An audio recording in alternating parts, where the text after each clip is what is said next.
Vice President Harris, good to see you. Thanks for joining us. Welcome back to Michigan. Good to be back. Thank you. Climate change. It is something that we've heard so much from this administration about, and something that you take very seriously. Why is it important to be in Ann Arbor today? Well, first of all, Ann Arbor is doing really great work. They just announced, the mayor just announced $11 million investing in the economy of Ann Arbor, investing in job creation in Ann Arbor, and doing that all by investing in solar panels, which is about a clean energy economy. It's what we will do that is about creating new jobs, but also understanding that clean energy is really where we are headed. Let's get in front of it. And the beauty of what the mayor and what Ann Arbor is doing is it's about taking advantage of what we've done in D.C. Our administration has passed legislation now that is going to put almost $1 trillion into America's economy around building back up our infrastructure, investing in climate resilience, investing in the job creation and U.S.-based manufacturing, and it's all very exciting. So I'm here in Ann Arbor to highlight what's happening here, and also, of course, to be here at the university and highlight the good work that the university is doing in educating students in so many different professions, which will directly support a new and clean energy economy. I talked with students here about the fact that if they're studying communications or they're studying HR or they're studying engineering, there are going to be jobs for them, because in this new economy, we are going to need them to take us to the next level. We are on the verge of really transformation around job creation and strengthening America's economy and U.S. manufacturing around all of this work. When people at home look at that price tag of the Inflation Reduction Act, they look at all of these, packages that have passed in Washington. Here on Main Street in Michigan, they're going, oh my goodness, you got to be kidding me, yet another $1 trillion, if you will. But when you add this stuff up, the Inflation Reduction Act has some climate change stuff in it. Talk a little bit about why it impacts the environment. So, first of all, this is about money going directly to the streets of America. It's about job creation. It's about building us back up.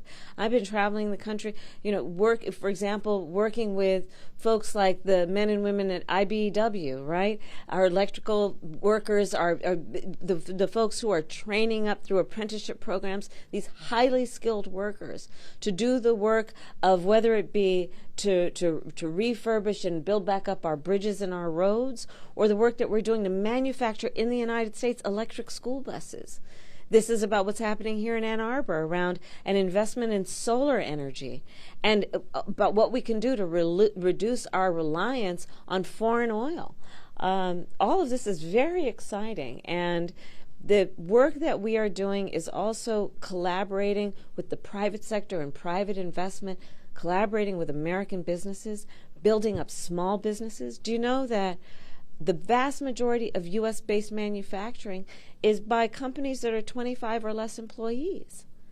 That's about small businesses. That's about community. That's about building up the local economy as well as our national economy. I want to talk about Michigan for a moment. Michigan is in play. This is a purple state. We're sitting here, just days after Senator Stabenow, someone you know very well, said she's stepping down.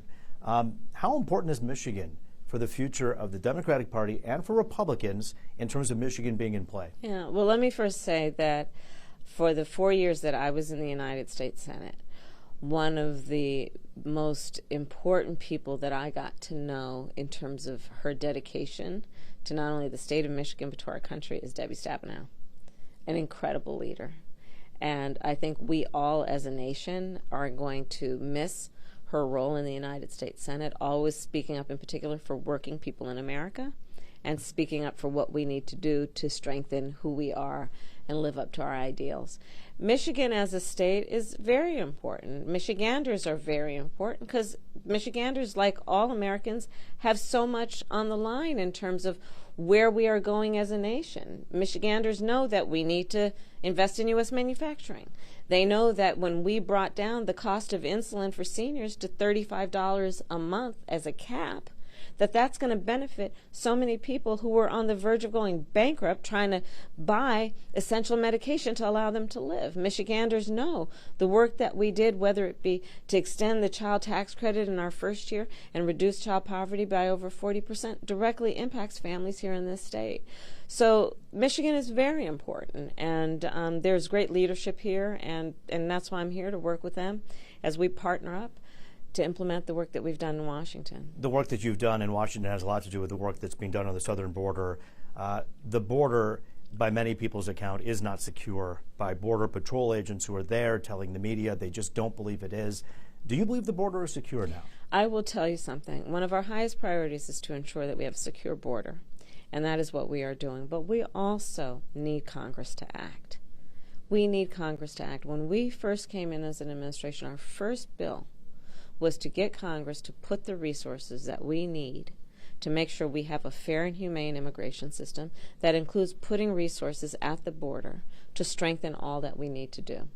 And so when we look at the folks who are in the United States Congress right now, I think we should be asking them to take up their responsibility to pass an immigration bill so that we can more effectively put the resources at the border and on this issue in a way that most Americans want. Do you wish that this administration would do more? Do you wish you could do more to help?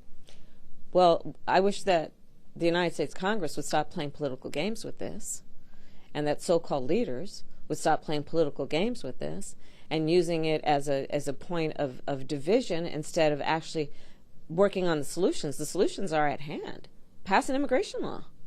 Let's deal with this. The viability of President Biden in 2024, your thoughts on that? Given his age, given where we're headed, do you think that he is the right choice for the next president of the United States? Let me tell you something. Joe Biden is strong, and history is going to show that even just in his 2 years, he has accomplished through his presidency more than most administrations could have hoped for. Would you consider the job? Let me tell you something. When you look at, for example, and I think that when we judge any leader, let's judge them on their track record of effectiveness. Many, many leaders said that they were going to pass an infrastructure bill. Joe Biden got it done. Where we're now building back up here in Michigan, the money that's going to come into this state to build back up roads and bridges, we are, because of what we have accomplished under Joe Biden's leadership, going to get lead out of pipes across America done within the next 10 years because of Joe Biden's leadership. Is it a job you'd consider in the future? I am proud to be Joe Biden's vice president, and he has said that he intends to run again, and if he does, I will be running with him. Thank you so much, VP. You're welcome. Appreciate your time You're today. welcome. Thank Good you. to be with you. Great to be Thank with you. you. And Take we'll see care. you soon. Thank Okay. you for Take everything. care. Safe travels. Thank you all.